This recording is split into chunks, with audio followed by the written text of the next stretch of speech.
संस्कृत भाषा के उत्थान और उसे जन जन तक की भाषा बनाने के लिए संस्कृत भारती ने देव व्यास मंदिर में 2 दिवसीय गोष्ठी का आयोजन किया है। और इस मौके पर मुख्यमंत्री पुष्कर सिंह धामी सहित देश के कोने कोने से आए कई विद्वान इसमें शामिल हुए हैं, जिन्होंने संस्कृत भाषा को भारतीय संस्कृति की मूल भाषा बताते हुए इसे सभी को अपनाने की अपील की है। और इसी पर देखिए हमारी एक खास रिपोर्ट।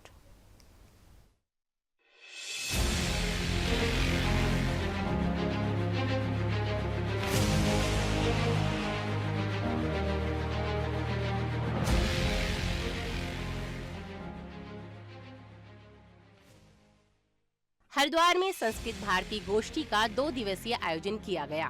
इस कार्यक्रम में मुख्यमंत्री पुष्कर सिंह धामी सहित देश के कोने कोने से कई विद्वान शामिल हुए। मुख्यमंत्री धामी ने कहा कि बड़े सौभाग्य की बात है कि पूरे भारतवर्ष के संस्कृत के विद्वान यहां पर आए हैं और संस्कृत भाषा के प्रचार प्रसार के लिए एक साधक के रूप में काम कर रहे हैं।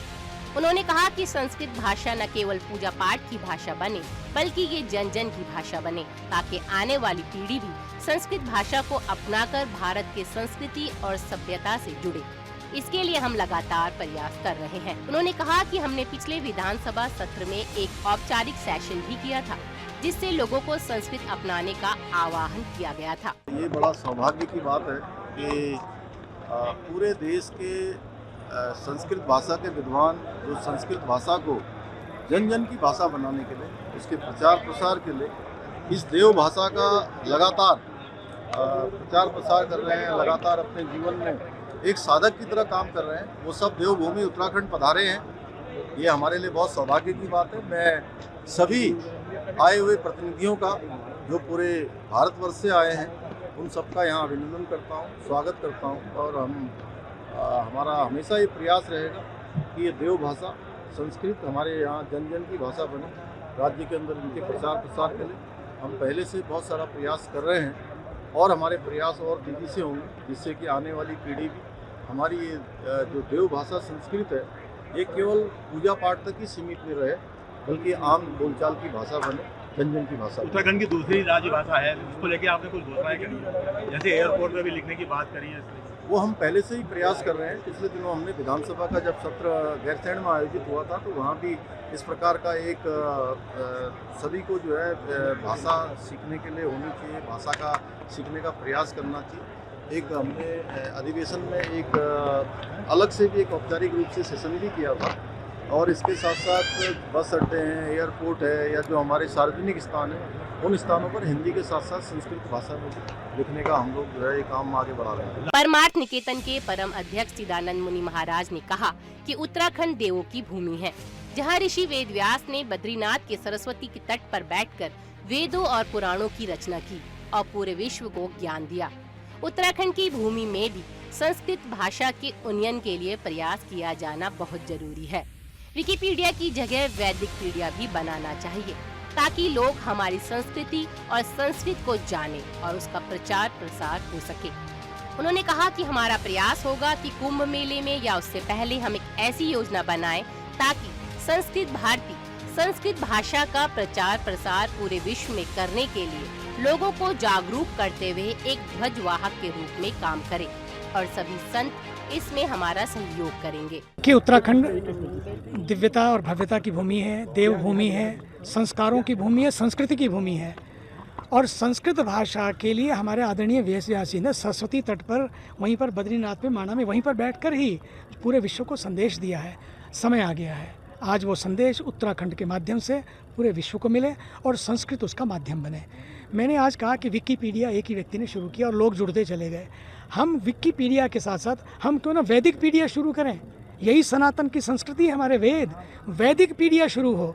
दूसरा, उत्तराखंड की धरती 4 धाम की धरती है। क्यों ना ऐसा हो कि 4 धाम की धरती तो ही है, लेकिन 4 वेद धाम की धरती भी बने, कि चारों वेदों का अध्ययन यहाँ पे हो, लोग विद्वान बने। एक काशी में लोग विद्वान बनते थे, अब उत्तराखंड के उत्तर काशी में हमारे अपने जो चारों धाम है, रुद्रप्रयाग है, देवप्रयाग है और अपने गुप्त काशी है, सब जगह मिलकर हम लोग ऐसा प्लान तैयार करेंगे जिसमें मुझे लगता है कुंभ के मेले में और कुंभ के मेले से पूर्व इसके लिए एक योजना बनाकर कि कैसे उत्तराखंड से संस्कृत भारती एक बहुत बड़ा ध्वज लेकर पूरे विश्व को साथ ले सके। संस्कृत भारती के राष्ट्रीय अध्यक्ष गोपी बंधु मिश्र ने कहा कि संस्कृत भारती पिछले 43 वर्षों से संस्कृत भाषा के प्रचार प्रसार के लिए काम कर रही है। उन्होंने कहा कि संस्कृत भाषा केवल कर्मकांड की भाषा नहीं, ये सभी जाति, धर्म और संप्रदाय के लोगों की भाषा है। ये भाषा ज्ञान विज्ञान की भाषा है। इसके साथ ही उन्होंने अपनी प्रसन्नता व्यक्त करते हुए कहा कि उत्तराखंड में संस्कृत को द्वितीय राजभाषा घोषित किया गया है। संस्कृत भाषा हमारी संस्कृति और सनातन धर्म की भाषा रही है। हमें सभी के सहयोग से इसके प्रचार प्रसार के लिए काम करना चाहिए।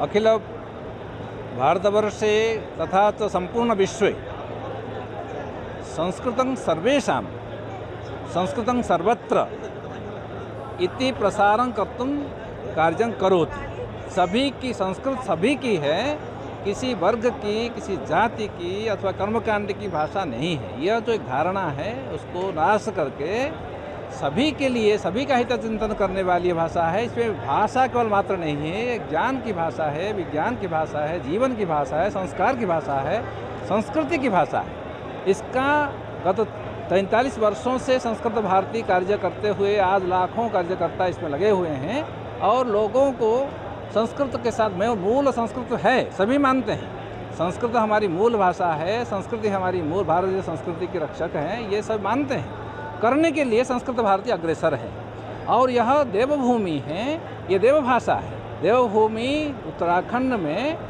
देवभाषा की स्थापना यह पहला प्रांत है जिसने संस्कृत को द्वितीय राजभाषा की मर्यादा दी और केवल मर्यादा ही नहीं दी, इसमें अभी व्यवहार के लिए जब तक लोक भाषा व्यवहार भाषा नहीं होती है, कोई भाषा केवल साहित्य की भाषा होती है, तब लगता है ये केवल विद्वानों की भाषा है और ये बहुत उच्च कोटि उच्च लोगों के लिए तथा वर्ग विशेष की भाषा है। ऐसा ना करके ये संस्कृत सबकी है, सबके जीवन के लिए। गीता रामायण किसकी नहीं है और किसी उपनिषद वेद पुराण ये किसकी नहीं, सबकी है, सबकी है। यह बोध लाने के लिए सबके मन में बोध हो कि मेरी भाषा है। इस गोष्ठी में देश के कोने कोने से कई संस्कृत के विद्वान शामिल हुए। विद्वानों का कहना था कि संस्कृत भाषा को न केवल कर्मकांड की भाषा तक सीमित रखा जाए, बल्कि इसे जन जन की भाषा बनने पर जोर दिया जाए। सुदर्शन न्यूज से कृष्णा कुमार की रिपोर्ट।